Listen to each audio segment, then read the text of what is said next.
Qu'est-ce que vous en pensez de cette petite table? Vous voulez savoir comment elle a été faite? Eh bien, suivez-moi.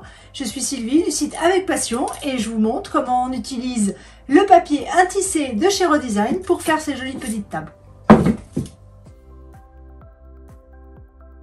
Cette petite table a été peinte lors d'une précédente vidéo sur notre chaîne YouTube. Je vous invite à la regarder. Bon, bah trouvons le sens.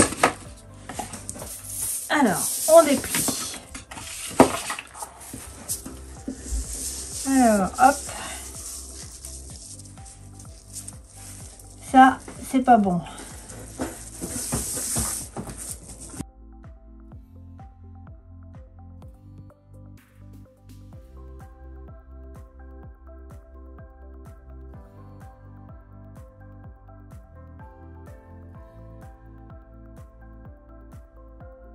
Là, je mets du masking tape pour tenir mes deux morceaux et pour que ce soit plus facile à mettre sur ma table.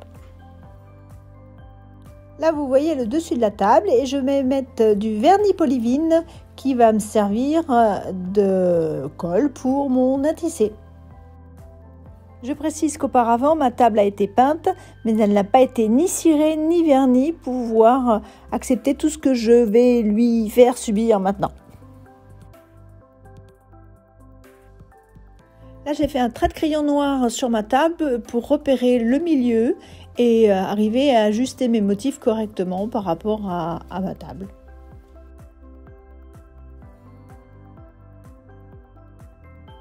Avec un coup de cutter, je coupe l'excédent de mon papier. Regardez, ça se fait tout simplement en tirant. C'est facile.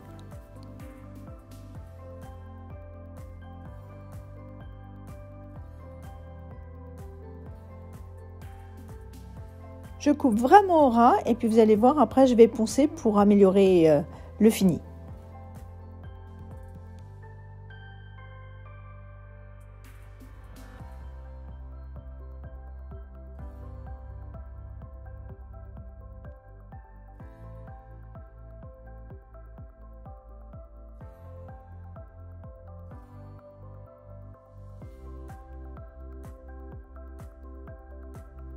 Ensuite, je remets mon vernis cire pour vraiment coller mon papier tissu parce que vous avez bien vu quand j'ai coupé que ça ne tenait pas encore vraiment extraordinairement. Donc là, ça va coller dessus-dessous, on va bien appliquer et ça ne bougera plus du tout, ça sera fixé dans la masse.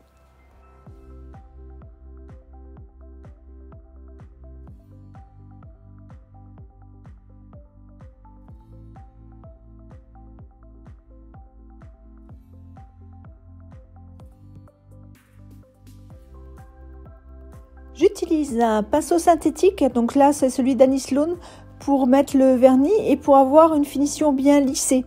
Ne pas avoir de marque et avoir quelque chose de parfait quand on touchera ensuite. Et en plus, comme ça, votre table sera protégée.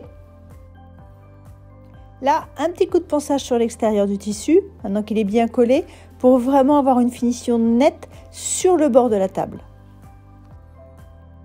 Je me sers d'un rouleau dur qui s'appelle un brayer pour appuyer correctement partout mon tissu et qu'il n'y ait pas de bulle d'air et que la cire, enfin le vernis, soit bien réparti partout, bien en profondeur. Je ressors ma peinture Athenian Black d'Annie Sloan que vous avez dû voir dans ma précédente vidéo où je montre comment peindre cette table. Et vous voyez, je me sers aussi d'un tapis en silicone. C'est un tapis Westcott que j'adore parce que ça permet de décharger son pinceau et d'en prendre juste un petit peu pour, vous voyez, juste là, faire une finition et flouter en fait ma peinture et le bord de mon tissu. Ce petit tapis Westcott est vraiment très agréable quand vous avez besoin de travailler pour des pochoirs ou autre. Il est tellement petit qu'on l'a facilement après. C'est super agréable. Là, je vais travailler avec la cire argent de Stamperia. Et là, franchement, vous allez voir, c'est là que ça va donner vraiment du relief à ce meuble. Je vais en mettre partout, sur les pieds, sur le dessous, un petit peu partout. Sans en mettre trop, il faut être léger. C'est pour ça que je le mets sur la main et que je frotte mes mains pour pas en mettre un paquet en fait. Et avoir quelque chose de discret, mais du coup de donner une certaine brillance partout.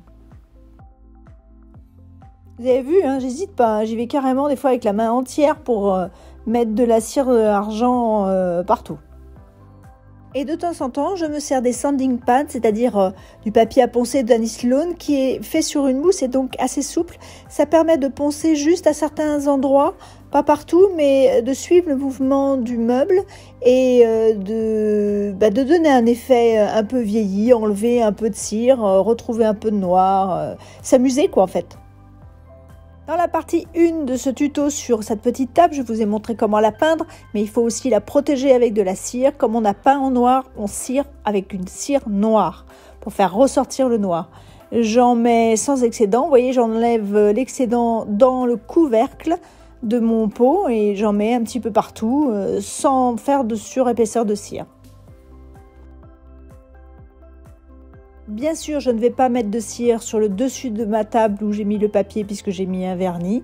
Et je vais en mettre de temps en temps un peu sur les montants de mes pieds, là où j'ai mis de la cire argent, juste pour des fois changer un peu la couleur. C'est tout. Tout de suite après la cire, on prend un chiffon, on enlève l'excédent de cire sans frotter pour faire briller, mais juste pour enlever l'excédent. Et puis voilà, votre meuble est terminé.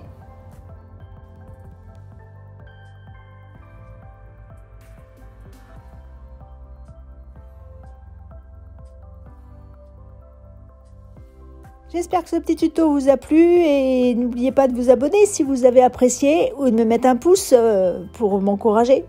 Il y en aura d'autres. À bientôt, merci de m'avoir regardé.